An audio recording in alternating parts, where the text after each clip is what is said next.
Moi, je pense que oui. Je pense que oui, parce que Paris, et on vient de le dire, hein, s'ils veulent autant changer, et ils l'ont fait déjà, mais ils vont continuer à changer le vestiaire, automatiquement, il y aura des recherches pour être à 100%. Tu n'arrives pas quand tu changes la moitié de l'équipe, plus de la moitié de l'équipe, plus de la moitié du groupe, à tirer le maximum en l'espace de quelques semaines. Ça met du temps. C'est un sport collectif, le football. Et je pense que certains, même dans les critiques, les analysent à court terme. Comme ça, il faut être vigilant avec ce genre de club qui change de stratégie. Et ça, comme l'a dit Manu, moi, je suis content, enfin, qu'ils aient tapé du poing sur la table, qu'ils aient vidé le vestiaire, qu'ils en prennent des nouveaux. Alors certains peuvent dire oui, c'est bon joueur, moi ce jeu-là c'est un joueur moyen. On va attendre de voir. Peut-être qu'ensemble ils seront plus forts. En tout cas, je le souhaite.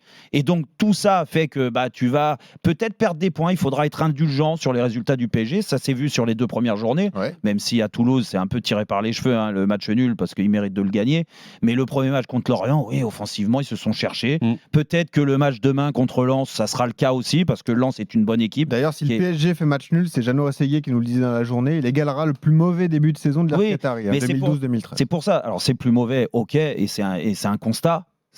Mais il faudra être indulgent. Du moins, moi, je le serai, en tout cas, parce que je laisserai le temps au produit Luis Enrique de mettre en place son équipe, avec son effectif, avec des joueurs qui vont prendre du leadership et qui vont amener les autres. C'est la vie d'un vestiaire. Et tant mieux que ça change au PSG, parce qu'il y en avait ras-le-bol. D'où le fait qu'avec Manu, on ne peut plus entendre parler d'un mec comme Verratti, par exemple. Voilà. Et moi, en tout cas, je ne veux plus en entendre parler dans le vestiaire. Et après, donc pour ça, quand tu as dit ça, que tu sais que le PSG ne sera pas à 100%, tout de suite, ils vont laisser des plumes. Je pense qu'ils ne seront pas champions cette année à 85 points. L'année dernière, c'était 85 points. Exactement. À peu près. 85-84. Voilà.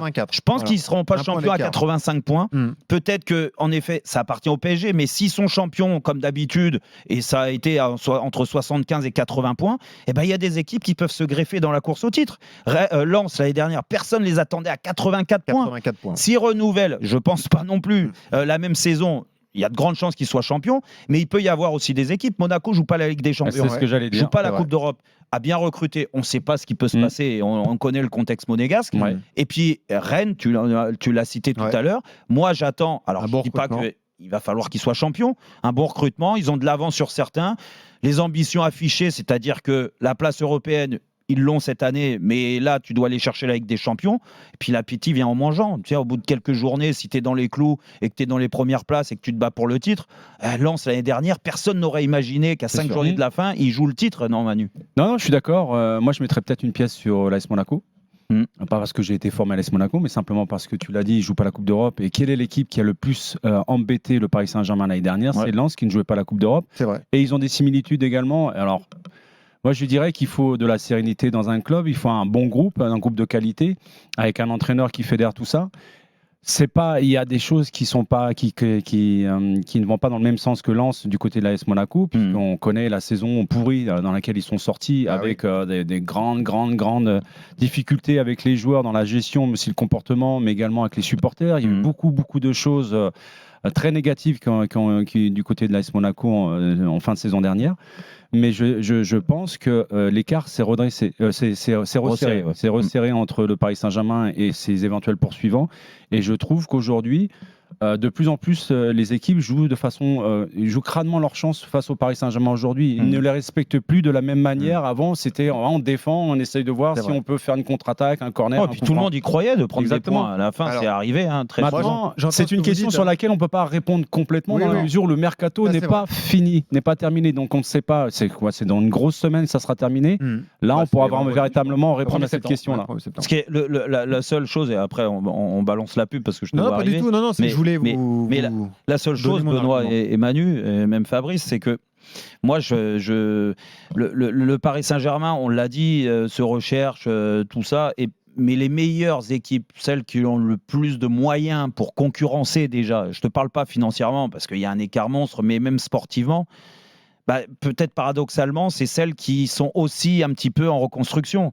L'OM a changé la moitié de son équipe avec un nouvel entraîneur, avec une nouvelle politique. Donc tout ça, tu vas le payer aussi. Ils l'ont déjà payé à Metz. Et le problème, c'est que pour concurrencer le PSG sur une saison, il faut faire une saison extraordinaire. Je te le dis, bon, après, pour être champion, que ça soit le PSG actuel ou les championnats d'avant, à moins de 75 points, tu pouvais pas être champion. Ouais. Donc 75 points, c'est une grosse saison déjà. Mais pour moi, le facteur X, et qu'on oublie un petit peu, on va en parler dans un instant avec Fabrice Hawkins, c'est le facteur Mbappé tout de même. Parce que PSG avec Mbappé ou sans Mbappé, ça n'a rien à voir. Équipe, et forcément, tu parlais de crainte chez l'adversaire. Lorsqu'il y a Kylian Mbappé en face, ça n'a rien à voir. On l'a vu à Toulouse. Il y a ça, tu peux rajouter aussi les incertitudes entourant Dembélé, en sachant que les quelques années qu'il a passé à Barcelone, et il a joué un match sur 2 à cause de toutes les blessures qu'il a accumulées. Donc mais ça reste aujourd'hui un putain de joueur. Mais le potentiel offensif, il repose sur ces deux joueurs. Avec Mbappé, qui peut concurrencer ce PSG? Non, mais c'est ça la question. Je te dis, il faut arrêter avec ces pensées-là, Benoît, parce que ça,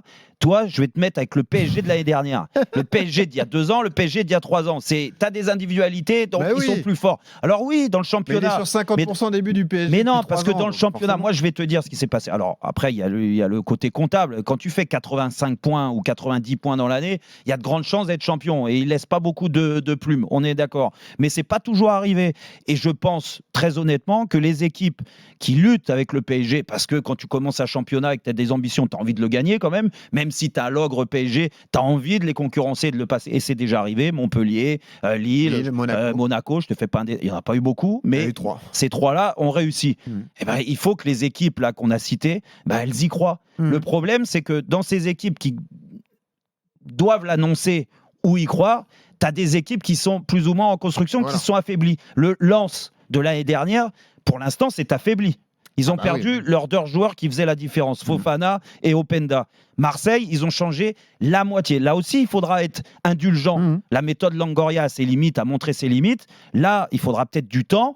Et j'espère plus d'1 an à l'entraîneur et à l'équipe pour tirer le maximum. Eh oui, mais bon, peut-être que cette année, ils vont laisser, eux, malheureusement, des plumes comme ils ont laissé à Metz. Et au lieu d'avoir 80 points à la fin de l'année, peut-être qu'ils en auront que 70. Alors, il est 18h18, vous écoutez RMC, Roten sans flamme, Jérôme Roten, Manu Petit, Fabrice Hawkins est là. Fabrice nous dira d'ailleurs quel accueil est réservé pour Kylian Mbappé demain. Un retrouvaille entre le public du Parc et Kylian Mbappé. Il y aura un bel accueil, je pense. Heureusement encore. Enquêté, on verra. Pourquoi on manquerait plus que ça. Si il manquerait plus qu'ils auraient bien sifflé. C'est bon, les parasites, là, les Neymar, les Messi et tout, ils sont partis, les sifflets, ils sont partis avec.